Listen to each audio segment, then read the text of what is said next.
It's 4 o'clock on a Monday, and you know what that means, don't you? It's time for another exciting episode of TAXITV Live. Woohoo!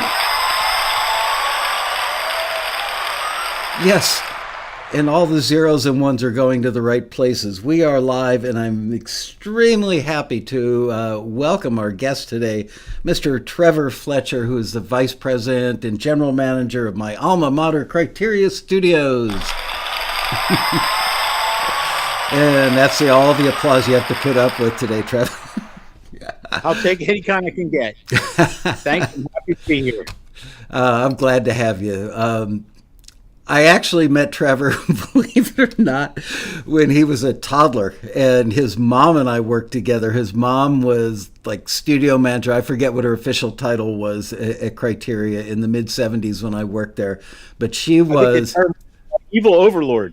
Yeah, that's it. Or chief of sarcasm. Yes. Anyway, his mom and I always got along back then.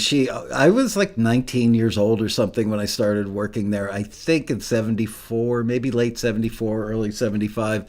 And she was so sweet to me. She saw me as this pathetic young kid that she had to kind of protect from the big bad wolves. And she always assigned me to great sessions and stuff. Anyway, Trevor, as I said in the email that went out, would come home from school but not go home. He would go to the studio and hang out the reception desk or an office desk anywhere he could find, and allegedly, as I said in the letter, do his homework. But he was around rock and roll history virtually every day of his life, and here he is all these years later. I literally, and I'm not just trying to suck up to him, but all of us who work there have a very strong emotional connection to the place. We take a lot of pride that we worked there and that we made lifelong friends there. And there's not a single one of us that would not, if we could pick anybody in the world to run that place, you're looking at them on the other side of your screen. So great that, I don't know, just, yeah, you know, I hope you're there forever, and I'm really proud of what you're doing there. But let's feels talk. Like forever already. What? It feels like forever already. Yeah. How long have you been VP and GM? Oh, I don't know about the titles, but I started out helping the cleaning guy and running, doing errands and, stuff like that. And then started full-time answering the phones the day after I graduated high school when I was 18. Went to college, took me 10 years working nights and weekends, going to school nights and weekends. Took me 10 years to graduate, and degree in telecommunications management, business administration, and a history minor, which basically qualifies me to deliver mail. Well, you'd get really good benefits as opposed to being in the music industry. And you get to wear the little shorts and that too. So yeah. It's hard to explain to people that have never been inside of a world-class studio, which Criteria is. By the way, it's based in North Miami, and it's now one of a handful of world-class large format console-based studios. It's hard to imagine. I mean, it's one thing to walk into one and look at it and look at all the gear and the pretty lights and all those faders. It's another thing to work there. There's, especially at Criteria, there's a sense of incredible pride in the quality of the work that's done there and how well the place is maintained, the level of customer service, anything you can dream of, we will get done for you attitude. And do you want to talk about some of the strangest things people have ever asked you for? Well, I don't know that would be fit for all audiences, but it pretty much runs the spectrum for anything you could imagine, and it goes back to the early days, as you well know. I would kind of shy away from that. Yeah, we can code it a little just in case, and we don't get a lot of kids watching, but occasionally we do. So we don't have to talk about all manner of refreshments, legal and otherwise, obviously. companionship, if you know what I mean. Um, Oxygen. I can recall specifically one day doing a Jimmy Page, David Coverdale record, and Jimmy decided he wanted to play harmonica, but was out of shape.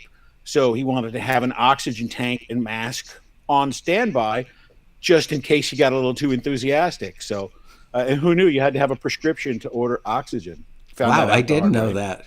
It's like, Yep. wow. Medical company wants a prescription. Yeah. So, yeah, all manner of things from, basketballs to blankets and, whatever it is somebody wants to do, we're here to facilitate it. One of the things I'm fond of saying is we're a 5-star hotel. We just happen to make records. And really good records. I remember the first time I ever pulled into the parking lot as an employee on day number 1. I'd just blown up the engine on my little Triumph Spitfire, and I was driving a green Gremlin from Rent-A-Wreck.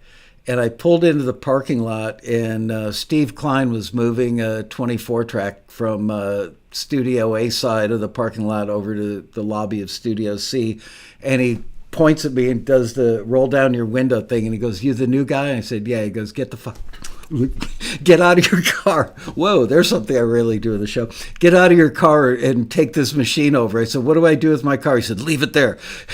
Yeah. I've moved more machines than I can count, and the real bummer is when we opened the studio on the second floor with no elevator. You haven't lived till you humped a 24-track up the stairs. Whoa, that's pretty large. Thank Or God. we had actually we were doing a Madonna concert for some in Tokyo or something, and it came in on a Sony 3324 and had to rent a forklift and lift it up to the second floor and take it off the forklift and then get it into the studio. So that was an ill-designed decision, but we made it happen. I remember that machine. It was like half the size of a large refrigerator. The bottom half of a large refrigerator weighed a ton. But you could edit 24-track digital or 48, depending which machine you got. Edit the tape with a razor blade with zeros and ones on. I think it was the only machine ever that you could do that on. Yep. Well, and now they're boat anchors. We've got two 3348 HRs that were like 200. They're probably $5,000 a piece if you're lucky. Wow. Well, yeah. Who would need it? You got Pro Tools. Absolutely. So, look, you've been around great musicians, great artistry, great songwriters, great producers, to the point where maybe you're numb about it, maybe you're not. I hope you're not. But in your opinion, as somebody who's never been a songwriter, but you've certainly been in enough sessions that got to hear, and you've gotten to hear songs when it was just a rhythm track or maybe a guitar vocal demo, and eventually became a hit. Any input, any observations from you as an outsider who's a real insider to the process? What do you think makes a hit song? Well, probably throughout the course of this, I'll mention his name more than once. And I know you know and love him, as we all did. Tom Dowd. I was having a conversation with him one day, which is super easy to do. Yeah. And Tom basically gave me the quote, what are the 3 things that make a hit song? The song, the song, and the song. So, there you have that. But what I would direct the viewers, listeners, whatever the appropriate terminology is there was an Italian composer, very famous, very successful, named Adriano Celentano, Celetano, and I think it was probably the late 60s, created a song that is basically almost entirely gibberish. It was sung in English, or what the Italian consumer believed was English, and the only 2 words were "all right," which was actually discernible and actually English, but it was actually just the groove of the song that was so impactful and so very cool. You can see it on YouTube now, and if you're listening to the song, you'll understand what I say when. And this is a quote from another a guitar player named Dan Warner, who's since passed away, but lovely human being, fantastic, top first call guitar player. The groove is everything. So I would have to say the groove is everything, and it's all about the song. So there's a million songs that have been made that are out of time or offbeat or need, vocal help or whatever it is, but there's something special, and the groove is everything. I was vacuuming the lobby of Studio C my very first week at Criteria, and let's see, Tommy Dowd and Arif Mardin were playing on the Nippet pinball machine, and they were in a death match. And I walked up like a dumb, naive rookie. It turned off my vacuum cleaner. I was already annoying the hell out of them. And I said, "Excuse me, you guys look like you know what's going on. How do you make a hit record?" And they just looked at me like, "For this, you interrupted our pinball machine, our pinball game?" And Tommy Dowd, being the cool guy that he was, looked at me and then looked out the window kind of down the street at either the apartment building across the street or no, PBS. There used to be a PBS station down like a quarter of a mile from you guys. Yep. And there were some warehouses there, and he said, "Look, on the other side of this wall," and if I'm not mistaken, they were doing "Do You Think I'm Sexy" with Rod Stewart, and you could hear the thumpy bass line coming through the back wall of C's control room. And they said, "On the other side of that wall, we've got one of the greatest artists that's ever lived.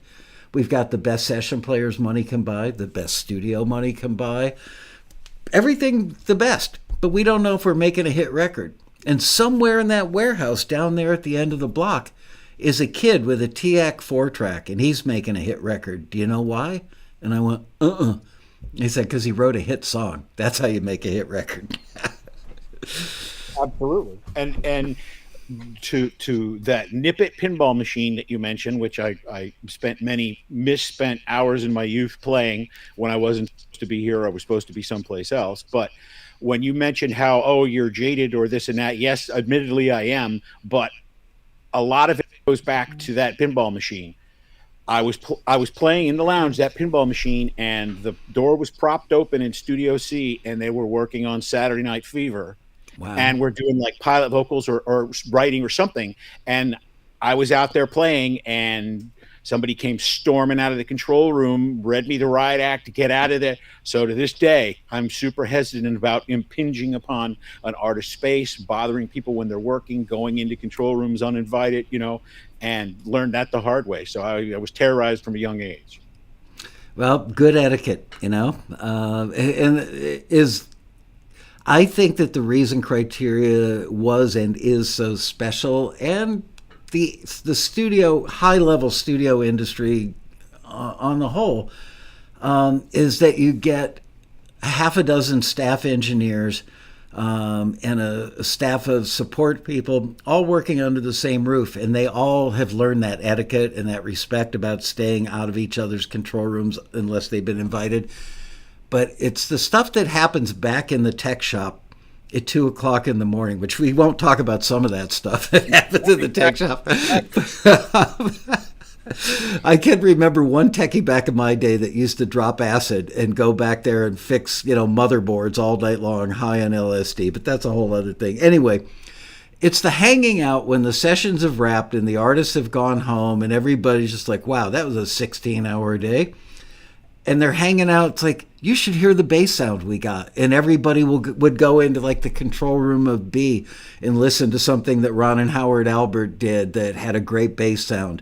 And then they would pull out like Stevie Wonder Intervisions on vinyl and say, "Come on down to the mastering room." And Alex Sadkin would put that on, and we'd listen in the mastering room, comparing that bass sound to what we just heard in the control room of B. So there was all this exchange of information and exchange of techniques. And while all the guys were competitive, they were also very collaborative.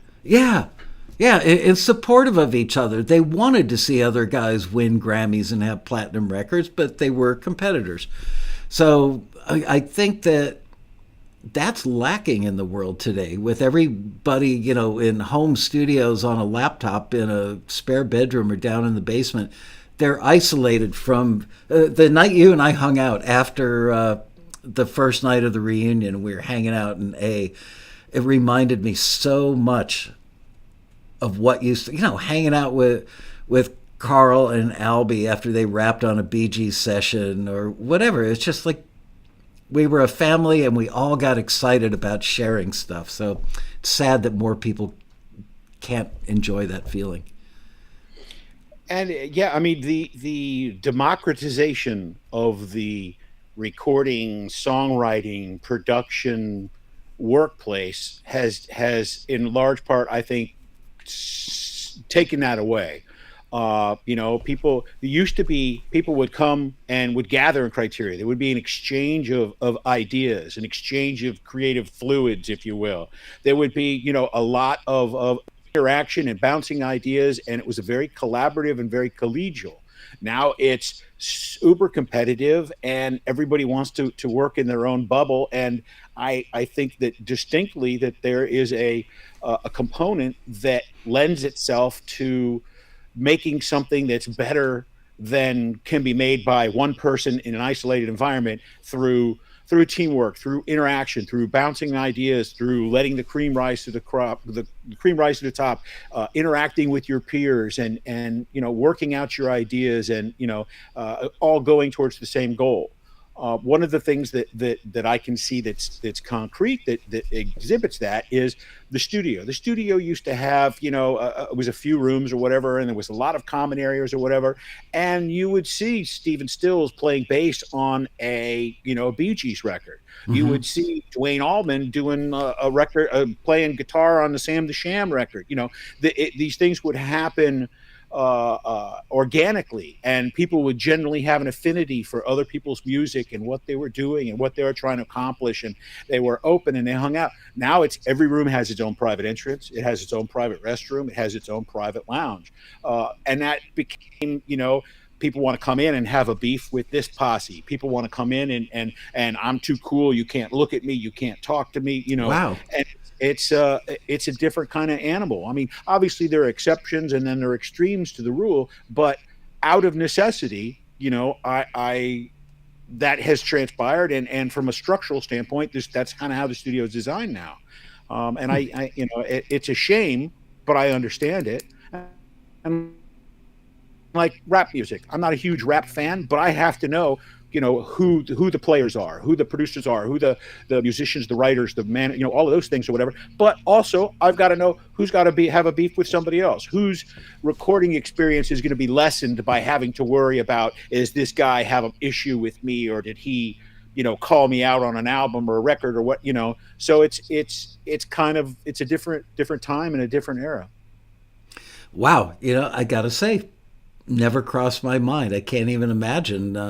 That's got to be tough because, I mean, you could have like an in-house war. I mean, Oh, absolutely. do people show up with weapons like some of the posse members? Do you think if they smuggling? do if they do, they get sent back home.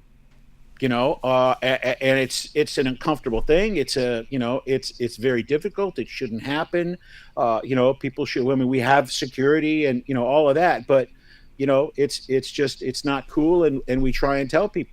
I was having a conversation with ownership, recently, and was like, I want to put together a list of booking protocols, or just protocols to put it on the website to have people, look, when you want to book a session, these are things that are important to know. These are things important to communicate, to have the most productive session, to have the most, beneficial, the most comfortable, the best session you could possibly have. And I mentioned, well, should we put on there, you don't have guns there? And they're like, well, what are people going to think if we've got to put something in writing and say, don't bring guns to the studio? I mean, it's like, well, there's a lot of idiots out there, and it shouldn't be at that point. But we've got to make sure that everyone is safe, and we're professionals, and this is a creative environment. It's not a it's not a whatever. Yeah. Wow. Yeah. That's really sad to hear. It's like the opposite of I mean, the only control rooms you knew when it was not a good time to go Right. into a control room. Like I always had a rule later in life when I was gone from Criteria, no roadies in my control room unless invited, and I would give them the same respect when I got backstage passes to a show. I wasn't wandering around. I found a way to get out of the way, be up against a wall where they can run by me, grab whatever they need. Bill Simzik, who first big record he made at Criteria, I believe, was One of These Nights by the Eagles. And he had a rule that even the band itself wasn't allowed in the control room when he mixed. He would get it to a point and invite all the band members in with a yellow legal pad and say, okay, each of you write down 2 or 3 things that you noticed, give it to me, and leave. And he would look and go, oh, that's valid. Glad you brought that up and incorporate that. Nah, that's personal ego. He wants his guitar solo louder. But Right. Right. that was like the only kind of strict rule. Guys like Tommy Dowd, Arif, Carl Richardson, Don Gaiman, as long as you were respectful and understood that they were in a moment of extreme concentration and didn't do anything to break that, they were cool with you being in the room. But at the end of the day, when we all got together, it was the best. Have you noticed any traits that superstars share? I mean, you know what? Before we go down that road, just list off some of the records. I mean, I can't even do it, and I look at the list 2 or 3 times a year. Still can't believe it. Yeah, it's just it just goes on and on. As a matter of fact, maybe I'll send it to you. I started coming up with a link, a Spotify link, a playlist of all the stuff that's been done here, or select stuff that's been done here, recorded, mixed, master, or whatever. And I think it's at like 4 days in duration or something insane like that. Hundreds and hundreds, and I'm still finding stuff out. That oh, we did a Donny Hathaway record. I wasn't aware of that. He ain't heavy. He's my brother, or what? I mean, it just crazy iconic stuff of every style of music. Whether you're talking Latin stuff, you're talking death metal, we're talking about R&B, soul, pop, obviously, rock, jazz. It's just the list goes on and on and on. So, I give you an idea. I mean, in the last weekend, Springsteen was here doing a duet with Sam Moore for a new album. I guess it's a covers album or something. But Sam's wife called me and was like, actually, Sam's wife emailed my mother through Facebook, and it's Sunday afternoon or something. We got something really big, and Sam wants to come to the studio. I'm sorry to bother you. Can you get a hold of Trevor? Whatever. And so eventually we hooked up or whatever, but not because she emailed my mother on Facebook, but she called. But Lil Nas X was just here. If you can't get different, diametrically opposed from that. Like I said, metal stuff. I mean, from whoever, anybody who is anybody. If you're coming through town and you've got a day between shows or whatever, we typically will get the call. If you want to get away from recording in LA or New York, or family issues or friends or record label beefs or whatever it is, because it's not in New York or in LA or in Nashville, people will typically come here. God forbid you want to do something that has a Latin flavor. Everybody, I've got people coming from Japan and from the UK and whatever. Oh, we want a Latin flavor. They'll want to come in and soak up the atmosphere, bring in some monster players, stuff like that. So, it is everybody. I mean, we do a huge percentage of rap now, and it tends to be cyclical. I mean, back in the day, it was all soul, starting off with soul. Then it was all rock for decade after decade. Then it was, dance, disco stuff, whatever. Then it was R&B. Then it became, rap.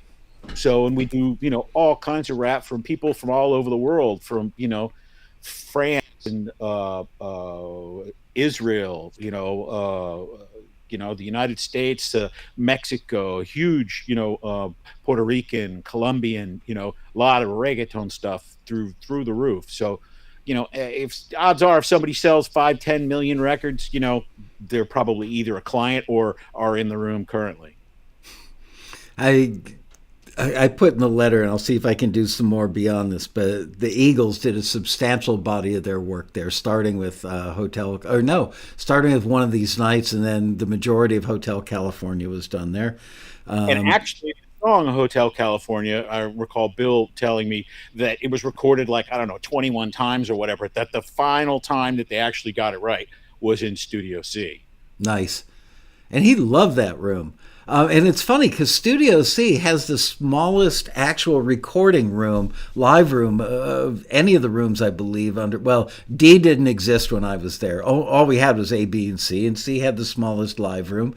And it was in an era where everybody was looking for purity and no distortion. Like, God forbid, if you had distortion on your kick drum or your bass, you'd spend all your efforts trying to get it out. And nobody had live rooms back then. I worked on a record with Carl and a Reef, I believe, a band called Mama's Pride from St. Louis. Amit's limo broke down outside of a bar called the Rusty Springs Saloon, and he went in with his driver to call and get like AAA. And he loved the Southern rock band that was playing there. And he signed them the next morning over breakfast and brought them to Criteria. And they got there and they said, the room's too dead. We need it to sound like where we play. We need to feel our amps and feel the drums. So we literally ordered in a truckload of 4x8 sheets of plywood, covered the entire carpeted floor with plywood, ran plywood up the wall, tilted it up on end so there's an 8-foot high perimeter plywood around the room. Anyway, I digress. Let's see. I Shot the Sheriff was done there.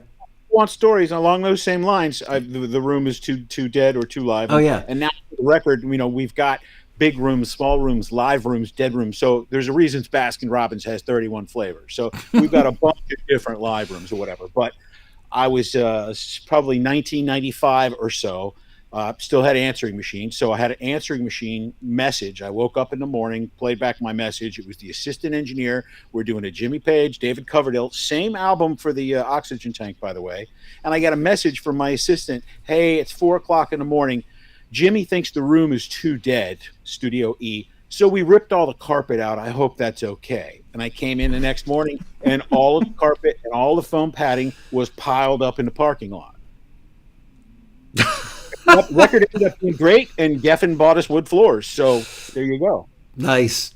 I had to call your mom once and wake her up if memory serves. I was the second engineer on an album that started out as Stills Young, then became Crosby, Stills, Nash and Young, and then became Stills and Young again. And Don Gaiman and I, and I believe Alex Sadkin, were there for 37 days straight without leaving the building.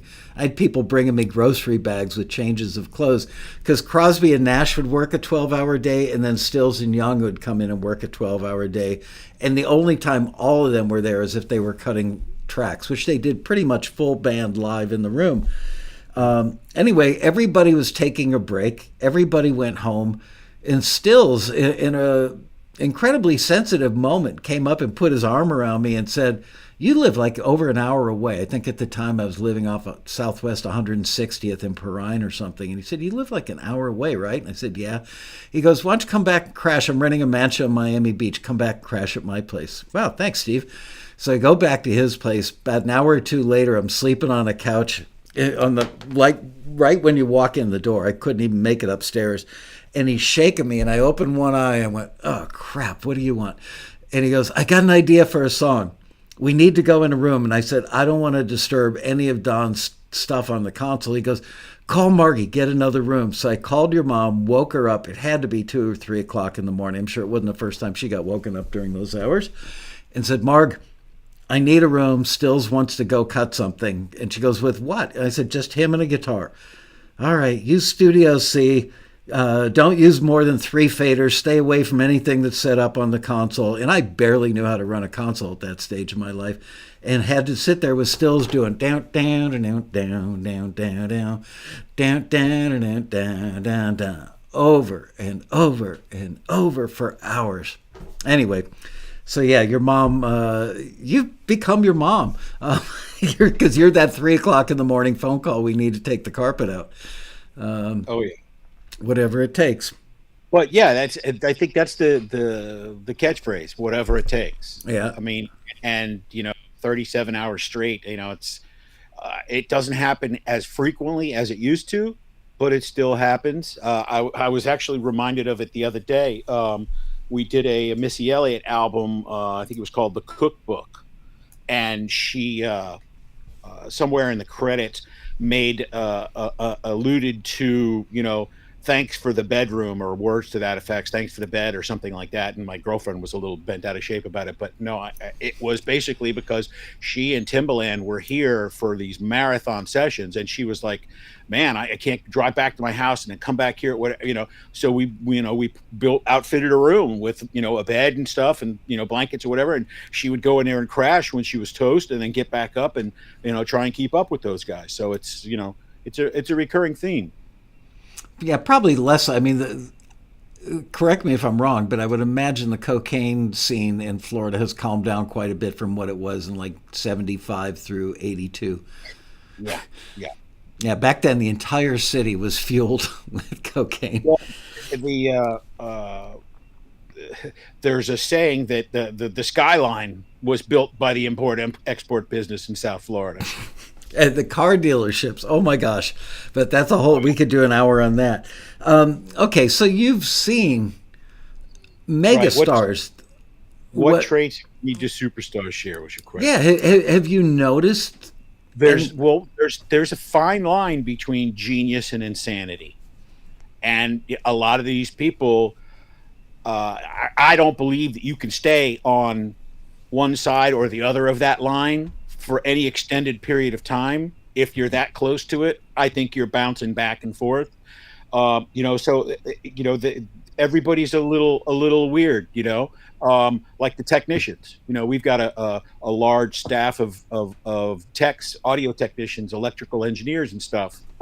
They're a little weird too. It's a certain mindset, it's a certain predisposition, and and we're talking superstar. We're not talking singer songwriter somebody wants to play on the weekends or what. I mean, we're talking people at the top of their game that are almost unparalleled. And I think that aside from the genius and insanity, I think that an overwhelming belief in themselves, because they can see where their ceiling is. They can see, what they can become, what they can do. They have the belief in it. They have the vision. And I don't think that necessarily everybody else shares that. So I think that a lot of those things are really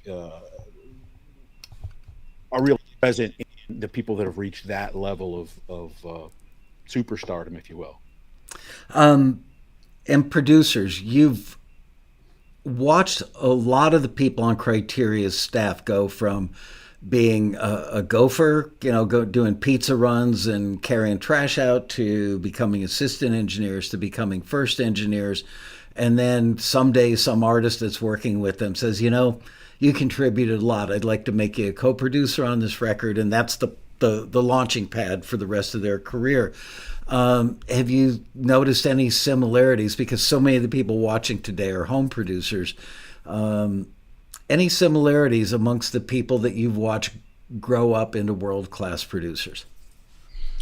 Well, first of all, I think that the idea of a producer, in order to answer that question, I think you've got to look at the idea of what a producer is. If you ask 100 people today online, what does a producer do? You're going to get a dramatically different answer than what, in my mind, a producer does, or what, in my experience, a producer does. And a lot of it has to do with the genre of music as well, particularly urban stuff. You ask, what does a producer do? He makes the beats, which, in my mind, as an old guy, is nonsensical. Right. I think, in terms of your question about how people moving up and whatever, I think the one thing that all of those people share with 100% accuracy is the opportunity. Nobody, without the opportunity, nobody becomes anything like that. So you have to the best ability to make a successful producer is availability. So if you're not in it, you can't win it. So you've got to keep at it. You've got to put yourself in the best position possible with the people you're writing with, the people you're collaborating with, the people you're learning from, the people you're listening to, the people you hang out with. All of those things conspire to create an opportunity. Another thing, I interviewed a couple people today for entry-level jobs. One of the things that I'm fond of saying, and I say it in every interview, that way I can say, well, I said it to you, I didn't say it to you, or what have you. But do you know who Wally Pipp is? That's part of the reason. Wally Pipp was a first baseman, played for the New York Yankees, got sick one day. Hey, I don't think I can play. No problem, we'll put your backup in. The backup's name was Gehrig. Nobody ever heard from Wally Pipp again. Wow. So the unique, the most important ability is the availability. So when I tell my people to come in and I'm interviewing them or whatever, so I can't reach you, you never know what opportunity you're going to miss. So you need to be there. You need to be ready to work. You need to be available when we call you, because like I said, we're a 5-star hotel. We have a concierge service. You need something, we take care of it, and unfortunately, if you're not in it, you can't win it. So that's great observation. In terms of what great producers share or what have in common, and it's kind of a non-answer, but I mentioned him before, Tom Dowd. Obviously, in my opinion, the greatest producer of all time. And the reason for that is because he did a wide range of music, from John Coltrane to the Allman Brothers to Rod Stewart to on and Skinner to whatever, on and on and on. Aretha. But, yeah, exactly. One of the things that I noticed and I believe made Tom the best producer, or made him into the legend that he was a different producer for every artist. If you had the Allmans were in making a record, he would be the guy, the disciplinarian that would go get Greg, drag him back from the strip club, sit him in a chair, and say, "Sing, you bastard." He was the guy that if Aretha decided that the piano didn't sound good because it didn't have a Marcella's pizza box sitting on it so she could eat pizza and play at the same time, he would convince her that wasn't necessarily the case, but if it makes you feel better, we'll go to Marcella's. He was the guy that could go out drinking with the guys in the band. He was one of the band. He was the father figure. He was the disciplinarian. He was an arranger. He was a producer. He was an engineer. A technician coming up with faders as opposed to rotary knobs. I mean, for God's sake, the guy was on the Manhattan Project. But he brought something different to every production he was on, and he was able to identify what it needed. What kind of kick in the ass does this vocalist need to get over the hump to perform? What type of coddling might this person need? This person doesn't have the belief in themselves. This person is too influenced by, fan letters. Whatever it was, Tom would identify what was needed and provide that, and become a chameleon and elicit the optimum result for whoever he was working with. I had the privilege of working, and I underline the word privilege many times, italicize it, bold it, all that stuff, put it in all caps. Anybody who ever worked with that guy for more than a day or two would understand the word privilege. He gave me so many pointers. Maybe the most poignant pointer of all was get out of the way until they need you. That's the best thing you can do with an artist, is get out of the way until they need you and be ready with the right answer. And I watched him. I got to work on, I was the assistant to Steve Gursky on There's One in Every Crowd for about a week as they were wrapping up that record. That was the first time I worked with Tommy. It was just amazing how he could read a room. That was his talent, was reading the room and doing exactly what you're saying. Know what it needed, when it needed it, and being able to always deliver it, whether it was a pizza box or a new arrangement. He actually taught me how to edit I don't know if I've told you this story, but we're working with Clapton brought two guys named Tom and Don that were like a couple of beach bums hanging out behind his house in the Bahamas. Clapton discovered them. They put themselves there to get noticed.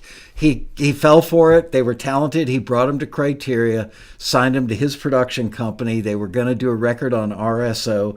We were in Studio B, and everybody was going to dinner, and I was starving, and I was so excited to get some food in me.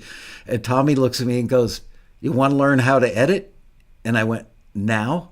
And he goes, "Yeah, now."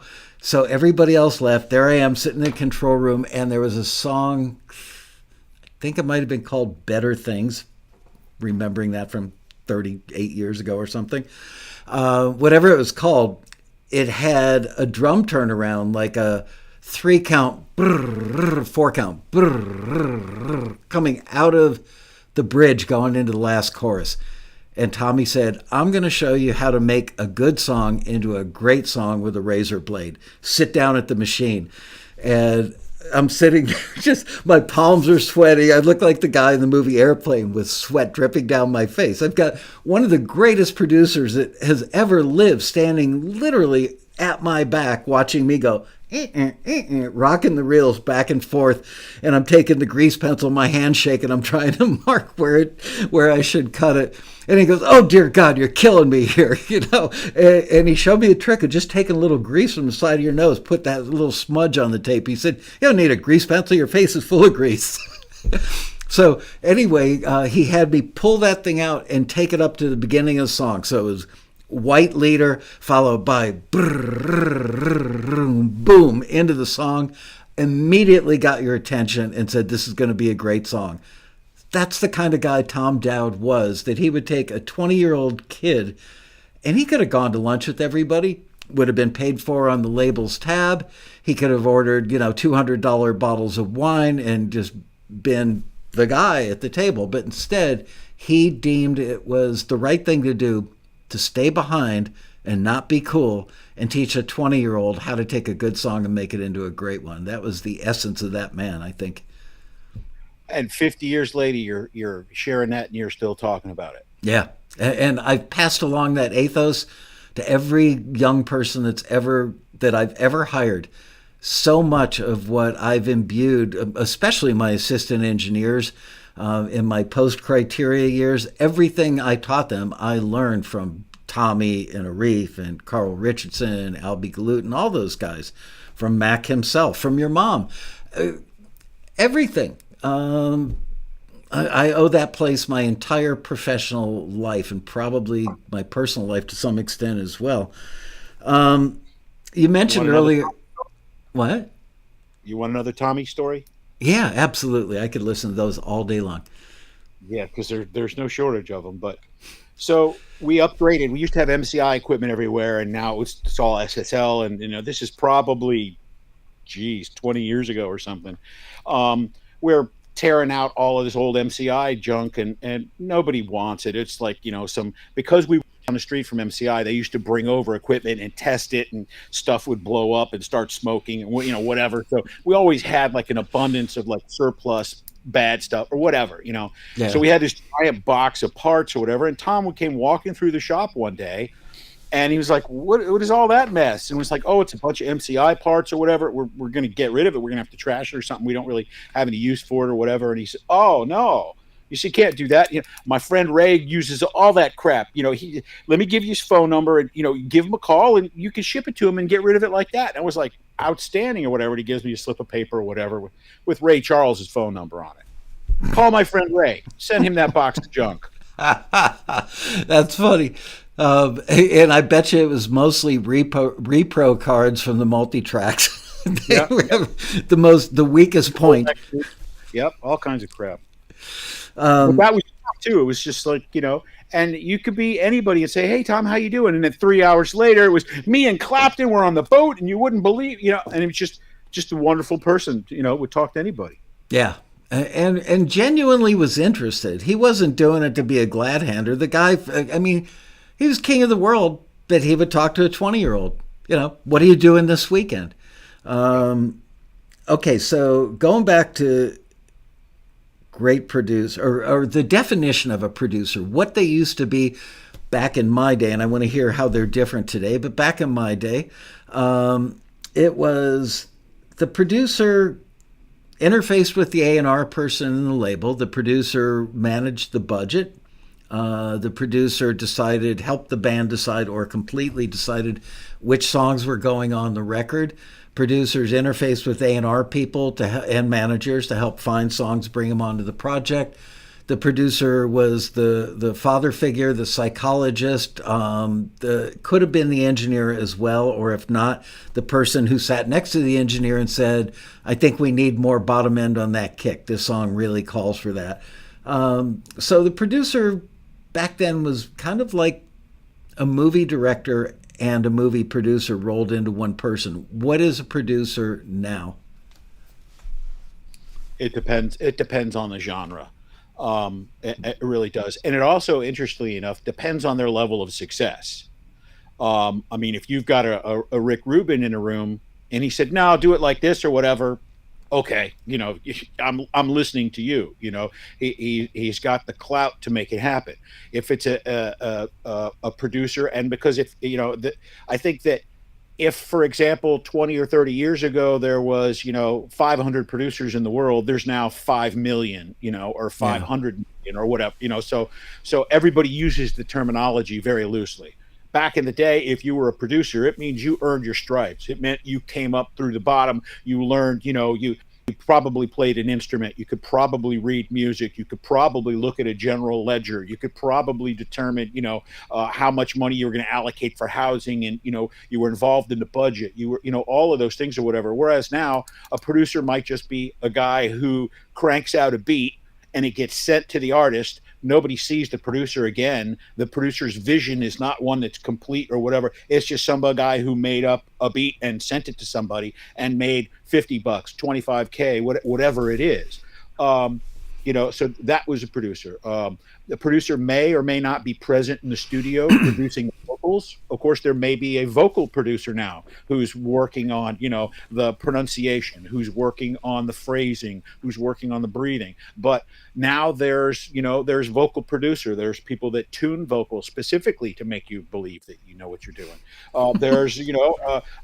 There's a million steps between start and finish. Take a look at, and I don't know if it's available online, but take a look at the Grammy Awards, the listing for Song of the Year. How many producers are listed for each one? How many writers are listed for each one? How do they even get paid? Back in our day, my day, because I preceded you, it was, usually you got anywhere between $5,000 and $50,000 up front for yourself as the producer, and usually 2 points of gross retail on the record. How do they get paid now when a producer is a young person who just makes a beat and then hands it off? It depends on the artist. Sometimes they get paid when they sue and the release of the album has to get held up because somebody copied a sample that's not cleared, and then they want to come back to the producer and look at, well, where did it, sometimes they don't sign the split sheets. Sometimes, so it's just, and now it's the level of entry to be a producer, to be a songwriter or whatever, is the bar is so low that there are other things that go along with that. Not having necessarily legal representation, not having the juice to stand your ground and be compensated like you, not having the writer splits. I mean, there are producers that I've worked with and that are world famous that basically their job consisted of ordering lunch. And then they would leave and show up once, and then suddenly they co-manage the artist. Suddenly they're getting producer credits, they're getting writer splits, they're getting all these things. It depends on who you are, and in these days, I don't know how many producers can read music.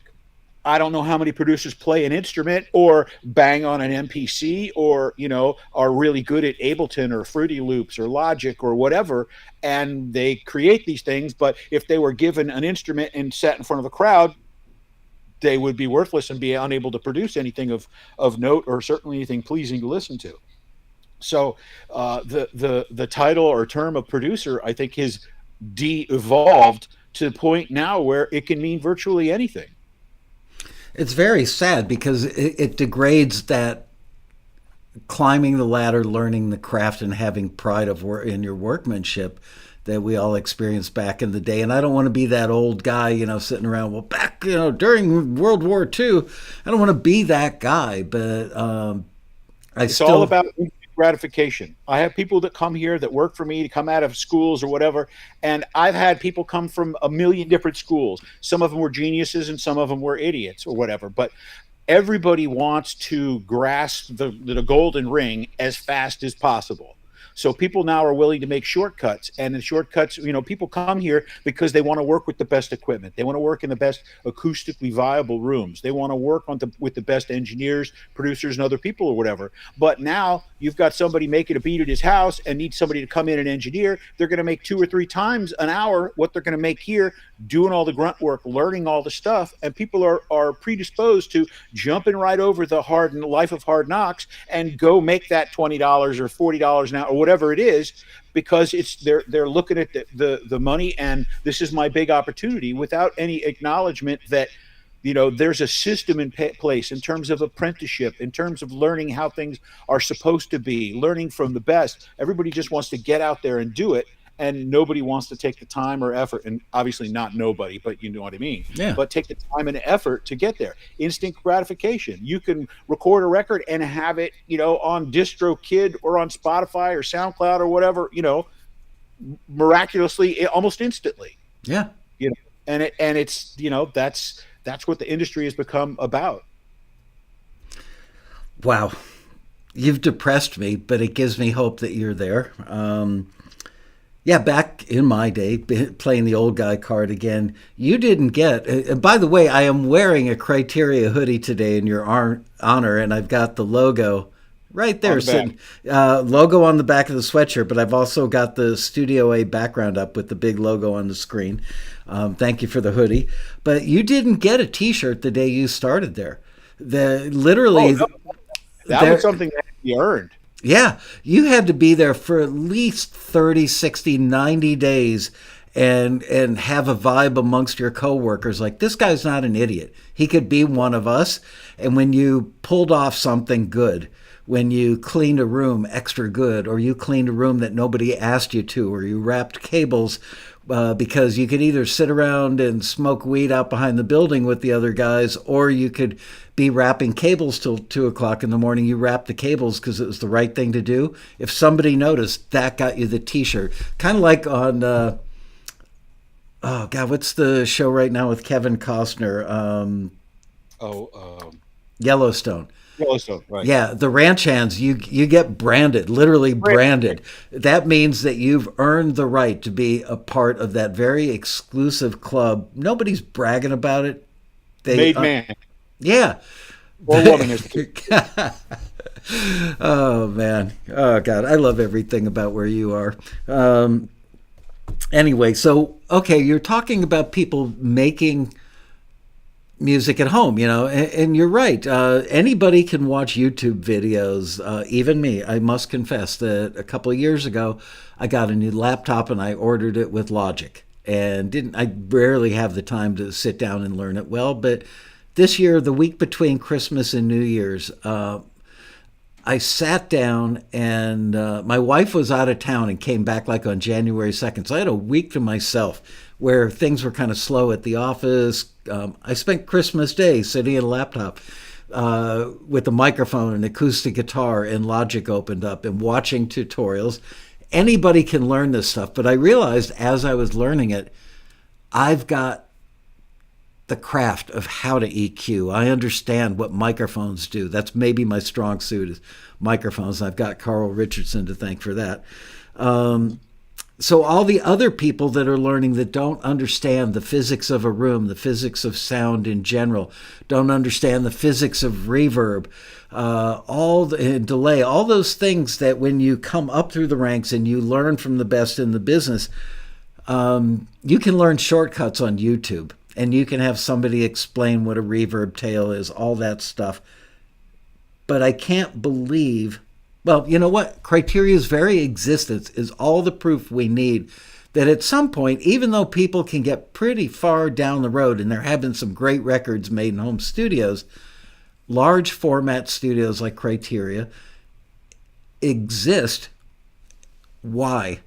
What makes them get off the laptop and go, okay, we need to go to a big boy facility now because we can't do X or we need this? Well, one you mentioned appreciation of acoustics and the technology behind the dynamics of reverb and early reflections and whatever else, as things that you knew and learned that gave you a leg up when you're doing stuff at home or production or what have you. But one of the things that you didn't, or three of the things you didn't mention was, and the first one didn't come from here, you had to bring that with you, but that's attitude. You've got to have an attitude to know you don't know everything, to realize it, to accept it, and to be able to be open to learning. If you watch something on YouTube and think you know everything, that's a problem. So you're bringing attitude to the table that doesn't, that it doesn't get enough significance placed upon it. Second thing is attention to detail. You're very precise. You're very attention to detail. I'm not going to get a Pro Tools session from you that's going to have 300 unnamed files in it or what. I mean, that's just stupid housekeeping stuff. But it's example of higher and more important things is the attention to detail, and then the ability to communicate. Communicate what you do like, what you don't like, what you need, what you don't know. Whatever. So all three of those things that you aren't going to learn on YouTube. You're going to learn through the apprenticeship. You're going to learn through being in stressful times, going through adversity, doing a lousy job, getting screamed at. All of those things happen, and that keeps the mythos of the studio, the apprenticeship relationship. I think that keeps it going for when people go out and make their own records at home, or go, you go to these schools. These schools don't, engineering schools or whatever, they don't teach attention to detail. They don't teach attitude. They don't teach communication. They'll teach, if you do Apple Shift, whatever, this will happen faster than if you type in, a 17 symbol keystroke or whatever. They teach that. So I think that's an important consideration, and you give yourself not enough credit for those type of things, and it's not readily apparent to somebody that may be watching this or whatever that those things are important. Wow. You are my long lost brother. You really are. I'm waiting for that check. One of the things that I like to tell people, because obviously people will come through on a tour and not understand, well, I can record at home, why would I need to come here or whatever? And obviously there's things that are very apparent. Equipment. Very few people are going to have a $900,000 large format console at their house. They're not going to have, 50 different pieces of outboard gear at their disposal. Another consideration is the acoustic environment. Not only is it going to sound great when you cut big live drums in our Studio A through the SSL or whatever, but when you listen back to it and you're trying to make effective decisions to improve the stuff, is your monitoring correct? I had a client that came in here the other day and was like, oh man, I should hear more bass in the studio or whatever. How did it sound like when you got it in your car? Because that's facto, listen, I'm gonna go listen in my car. Well, it sounded exactly like it did in the room. Exactly. The room is accurate. If you want to work in an environment that's all jacked up and has fake low end or whatever, it's not going to translate to the rest of the planet. So there's painstaking efforts to tune the rooms, to, replace components when they get fatigued, to check out different amplifiers, different filters, A to D filters, just all these different things. So there's a tremendous amount of equipment, acoustics, those type of things. But when you come to a studio, I would say for the people out there that are songwriters or aspiring artists or what have you, like that type of thing, your physiology when you sit at home and you're writing a song and you're trying to do this or whatever, compare that when you go and you're sitting on stage and there's 5 people, 500 people, 5,000 people there listening to you perform. Do you perform exactly the same, or do the butterflies maybe prompt you to perform in excess of what you believed you could? Does it, is there a sense of urgency when you're at home in your boxer shorts, eating a ham and cheese sandwich and the dog's barking in the background and your friends come over at 3 o'clock? Is there a sense of inspiration when you go in your garage, or as opposed, oh, this is where Streisand cut her vocals. Oh, this is where 25 million units for Hotel California were sold. Oh, this is where Justin Bieber did blah, blah, blah. This, the list is endless. If you're inspired by music, which most people that are songwriters or musicians or whatever are, and you go into the hallowed halls of where that music that inspired you your entire life was created, there's still ghosts in the wall. They're still your spine, the hair on the back of your neck is going to stick up when you walk in the footsteps of greatness. And that's going to elicit a performance from you, whether it's trombone, God forbid accordion, whether it's vocals, whatever. It's going to inspire you to perform better than sitting in your house.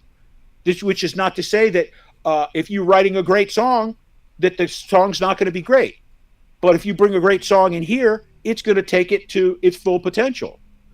So it doesn't matter if you're a savant, if nobody recognizes that and gives you the attention to excel, then you're not going to be what you could become. There's no distractions. The focus, you're focused. I have people that will answer the phone for you, that will let you in the gate, that will clean up the garbage after you, will order you food, will bring the food to you, will clean up the food after you. That I have people that will change the ashtrays, people that will make it colder or hotter. Whatever it is that you desire, you focus on the music, the writing, the creating, the vocals, the space. You want lights, you want colored lights, you want darker, you want lighter, you want colder, you want it hot, whatever it is. There's a staff of people that are making that are dedicated to making your experience here the most productive and the most beneficial that it can be. I've got that at home. It's called Alexa. Yeah, exactly. But now everything you just said was pure gold. The whole time I'm sitting there thinking, this guy's got to write the book, because you just described perfectly that ethos that all of the world's leading studios have. And we all had, I was the 11th studio to join SPARS, the Society of Professional Audio Recording Studios, when I had Triad Recording about 30 miles north of Criteria. All those studio owners that were the early members, Mac, Chris Stone, all those guys, they all shared that same, it's whatever a stronger word is than commitment to being a great facility. And I'm so friggin' proud of you, because you totally get it and carry it on. I don't know if you got it squeezed into you by what the walls oozed into you, through osmosis, or if some of that came from your mom or was handed down by, older, wiser staff members when you were a puppy there. But this is why, truth be told, is Trevor was a kid when I was there, a little kid. And I'm trying to think so what year was it that you graduated high school and started answering phones there? It's like 1983. Okay, so I'd already been gone for 7 or 8 years or something. How did you get all this? What imbued you with exactly, if I could find the words as articulately as you just did, I would say what you just said. Where did that come from? Directly attributable to stealing roaches out of ashtrays from Black Sabbath sessions in high school. I think that's the key here. Well, I don't know, through osmosis. I could talk to engineers about, compressors being in bypass. I could talk to, nano-Webers to, whatever. I could talk a good deal about equipment, pro audio equipment or whatever, but I never took a class or went to school for it or whatever. It's all entirely osmosis. It's doing things wrong, getting screamed at and yelled at, and it's, seeing the good, the bad, and the ugly. And it's all through talking to people like Tom Dowd, talking to, having friends like you, playing poker with, Steve Klein and Eric Schilling and, Joe Galdo. It's it's just an accumulation of interactions with people that I was blessed to be around. Somebody in the chat room just said osmosis. So Here you go. Ozzy recorded there. Black Sabbath recorded a Criteria while I worked there. And Technical Ecstasy at Studio B, and Heaven and Hell in Studio C. so I was leaving Mac's office. There was like an upstairs, almost like an indoor bridge that connected the Studio C part of Criteria with the original A and B area in the original lobby. So I was leaving Mac, the owner's office one day, and I come out to walk down into the lobby of AB, and there's Ozzy sitting on the stairs, like third stair from the top. And I said, "Excuse me," and he looks up and he mumbled something. I couldn't understand a word the guy said. Not that that's surprising to anybody. And nothing's changed. Yeah, and he said, and he motioned like, "Sit down." And I'm like, "Thank you, but I'm working." He goes, "Just sit down," you know. And so I sit down, and he pulls out a bag of pills. He offers me some pills. He fires up a fatty right there on the stairs. Back then, you didn't do that out in public. You know, it's not like California now where it's legal recreationally. I've spent like 20 minutes hanging out with him on the stairs, could not understand literally one word that he said. Sweetest guy in the world, could not understand a word. All right, I've got about 10 minutes to go before I have to bug out to go to my granddaughter's birthday party. So I'm going to cut a little short today. And don't let me forget, I am going to give away a Criteria t-shirt. And trust me when I tell you, wherever you go in the world, somebody is bound to walk up to you and say, "Criteria." I've worn mine in Israel. And I was actually wearing mine coming home from Israel this past December. And an Israeli musician who had to be like 6'4" walks up to me in the airport and goes, "You're Michael from Taxi." And I said, "Wow, I can't believe that I somebody in Israel knows who I am." And he goes, "Criteria, awesome studio." It's like, wow, I hit the lottery with that guy, but he knew. So yeah, I will give away a t-shirt. We talked about this earlier with the cross-pollination between rooms. Do people still get buzzed about a hit? We all knew back in the day when somebody had a hit record, when somebody just cut a rhythm track with a pilot vocal in Studio A. At the end of the day, everybody would kind of filter into the room. "I want to hear your hit," and everybody was supportive. Wow, that is going to be a hit. First time I experienced that was I was working on the first Firefall album, "You Are the Woman." Everybody under that roof knew immediately, and they were a brand new band. They were unheard. They were all experienced guys from other bands, but they were brand new to the world.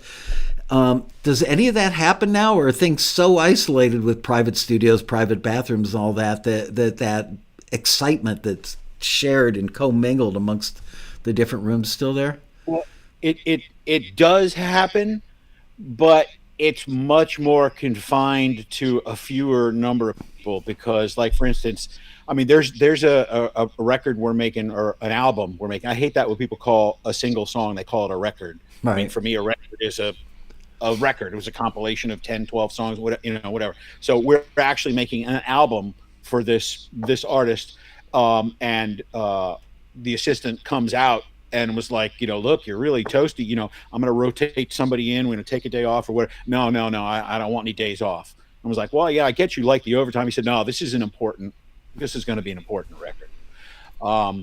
So it does happen. But when you've got, Jay-Z and Beyonce in the studio, it's like, how can you tell when they're making a hit record when the view meters are moving?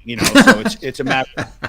Anything they're doing is going to be a monster. I mean, we mixed a new single for Lil Wayne, which should be coming out, in a not too distant future or whatever. I only heard the intro and, had a comment on the sample, but, who knows, that might be, a hit record. But the first time that I recall something like that and realizing it was Collective Soul. I think the song was December. They were working in one of the rooms or whatever. And, the door to the control room was open. I was walking by and was like, I stopped. I had to stop and listen to it. I was like, wow, that's really cool.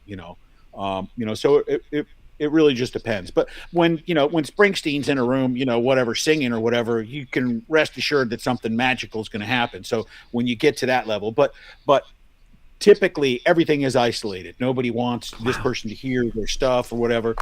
So much so that the album that the guy didn't want to be taken off of, that they're actually next door on the other side of the wall recording, they had an engineer who was replaced. So the new engineer came in, but couldn't open the session up because they're using their own Pro Tools rig because they don't want any of their data on our Pro Tools rigs. And the artist and the artist's assistant are the only one that knows the password. So we had to wait until we could find them, until they gave the producer, the engineer, till they gave him the green light and he was in the circle of trust and could open the files up on his own. So someone had to come in specifically and turn the file, open the Pro Tools session for him. Wow, things are so different. Well, I mean, another good reason is a Pitbull. Pitbull was here one day for whatever reason or something, and I was talking to him about, man, you haven't been here in a while, you got to come back or whatever, and then I don't remember what he said, but his manager came over to me and essentially said, one of the reasons he won't record in commercial studios or whatever is that there's always people around, there's people in the back of the room, and nothing sucks quite as much as releasing an album or a song or something and then having somebody who brought him coffee or walked through the lobby or whatever while the song was playing claim that they were a co-writer on the track. Ugh. He said, so if I do stuff by myself and I'm in the studio or whatever by myself or whatever, nobody can come claim that they were there when I wrote the song. Man, things really have changed and gotten depressing. I got to walk 10 feet from my desk to get something to show you that'll put a huge smile on your face. Don't go away.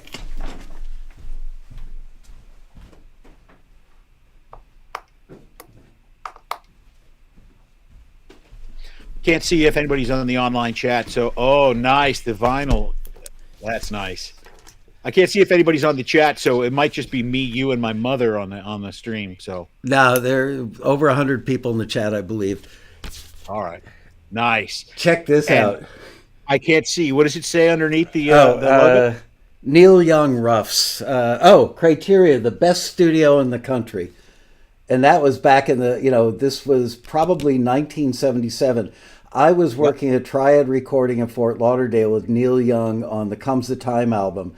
And we were going to Nashville or something very soon. And so we mixed a bunch of roughs, put them on 1/4 inch. And he said, oh, why don't you go down to Criteria and see if you can get Alex to cut an acetate for me and bring that to Nashville. So this is the actual acetate of like 4 of the songs with just Neil Young and 2 or 3 of his guitars and vocals that made it to the record on this thing. But I've still got this from 1977-ish, maybe 78. Wow, this has been amazing. Can you come back in like a month or so? I feel so like we didn't even come close to. Well, we got to give enough time for people to forget my stories so I can regurgitate them. Yeah, and I want to give the audience time to ask a question, but I can't be late for my granddaughter's birthday. But we will do a drawing right now for a Criteria T-shirt. And how we're going to do this is you guys will type in a +1. Don't type your name. Don't do it like 10 times. Come on, be fair. Just do it once. And Liz, who's sitting about 50 feet away from me in another room, is going to run her finger up and down the list and go bink, and whoever she lands on is going to get the shirt. So after you win, whoever you might be, email liz@taxi.com. Tell her the size. I wear, like this hoodie is an XL. And I generally buy them a little big and wash them. My Criteria T-shirt is an XL. I weigh 176 pounds and I'm 5'9", if that gives you any idea for size. Anyway, I will hit Trevor up, get a shirt, either have, I'll pay him and get them to ship directly to you, or he'll send it to me. We'll get it to you. It's going to take a little while. But they come in the original cream or now in black. Oh, okay. Which one is the best seller? It depends. It depends on your age range. If you're old enough to remember, the cream. All right, that's funny. When who's your CFO or your financial person? Who did I talk to? Carlos. Yeah, I was talking Carlos Bonilla, right? Carlos. I was talking to him about where to send this one a couple of weeks ago, and I said, "Do you have any T-shirts in stock?" He Right. goes, "Yeah." Do you want black or cream? And I said, "Cream." And he goes, "Yeah, like the originals." I said, "No, when I worked there, they were white." And he goes, "Whitish." Yeah. Anyway, Yeah. Now they're cream. The ones were actually with the three lines on them or whatever. But yeah. yeah, Yeah, that was exactly. the my original one that I had said Criteria Recording Studios, each in like an inch high font that went. But then the logo got bigger, and Criteria Recording Studios went underneath it in a smaller font. But that's still vintage. Yes. Yeah. Anyway, Martin Gravel, one of the guys in the chat's going, "What's Michael's size?" Anyway, so here we go. We are going to do the thing starting now. Type in +1. Liz will pick a winner.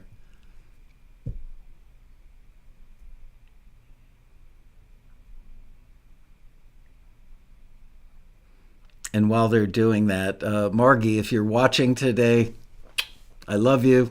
I miss you. Trevor's mom, like I said earlier, she was my boss back in late 74, I think, when I started there. Um, she was like my big sister, my mother, and my boss kind of all rolled into one person. She's got the most sarcastic sense of humor that literally you cannot hang out with Margie and just shut your mouth and just laugh because she's Roseanne Barr, for lack of a better way to describe it.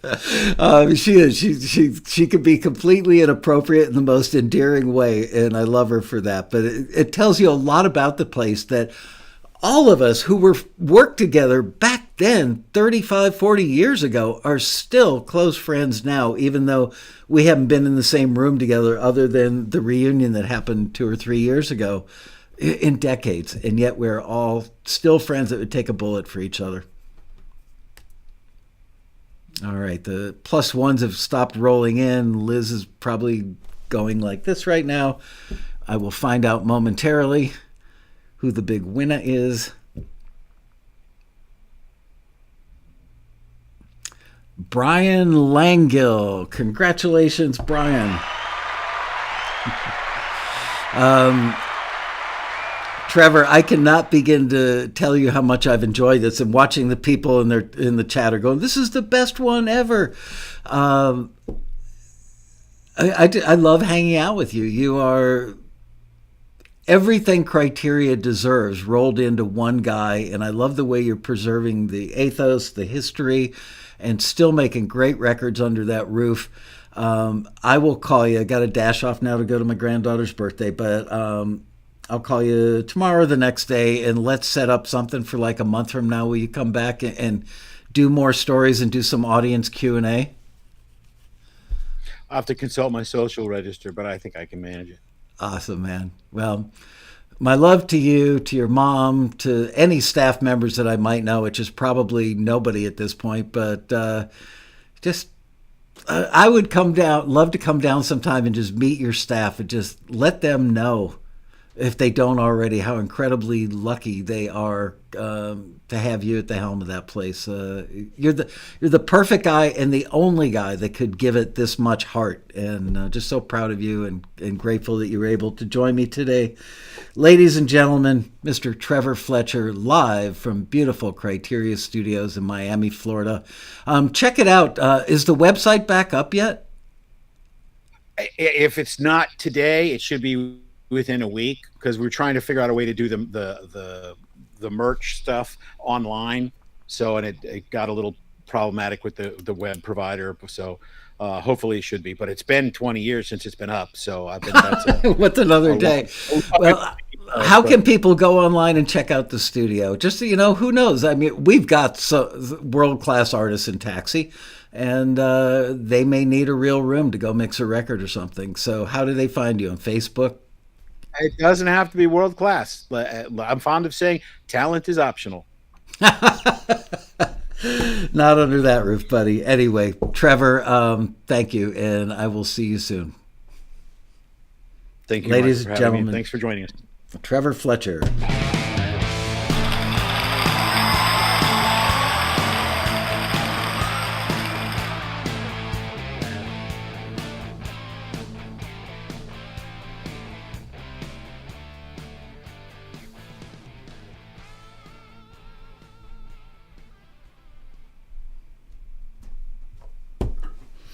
You ready, Deb?